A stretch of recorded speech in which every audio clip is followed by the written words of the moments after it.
Hello, David from David Lane Design. Welcome back. I want to talk a little bit more today. Our last video, we touched on pairings of straps with a dive watch. And, you know, there's a little bit of kind of mixed views about putting leather on a dive watch. You know, the purpose of a dive watch is to get wet, be in the water. They're a little more at home, maybe with a nylon NATO strap or a rubber strap. But I think when you think about leather, I think there's some misnomers about leather getting wet. Cows live their entire lives outside. There's no reason why leather can't get wet.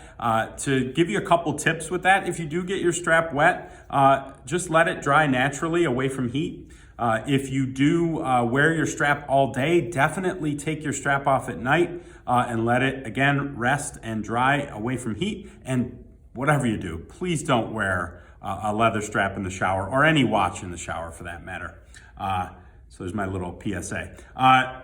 Wrist check today, I am wearing a Gallet by Racine, Snow White.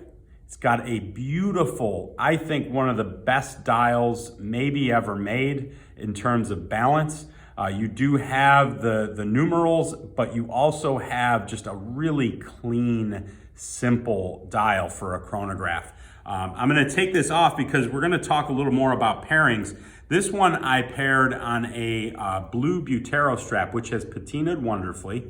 Kind of the advantage of working with a strap from a maker like myself, I don't use any linings, so I don't have any sort of random materials between the layers. You'd be amazed what companies use between the layers of leather on straps. This is just two pieces of leather.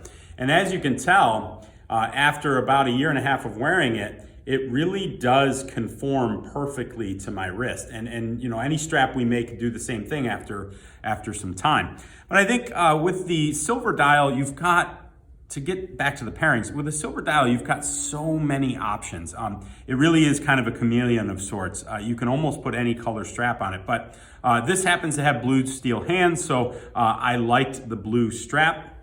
So I'll show a couple others. I'm going to show first just, this is the original blue Butero, and you can see how the patina has changed. It's gotten shinier and darker, and I think just better overall.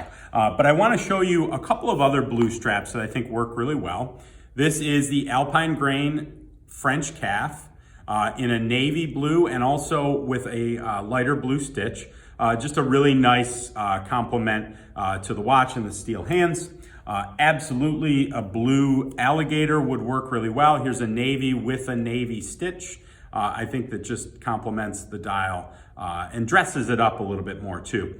I think just a great combination. I showed this one last in our last video. This is the rust suede. I think, you know, even the rust suede, this almost like a little contrast of blue and orange, really does work well on this strap. Like I said, this particular, excuse me, on this watch, this particular watch will work with almost any strap in my opinion. I also think the taupe Alpine Grain works. That's a really nice complement.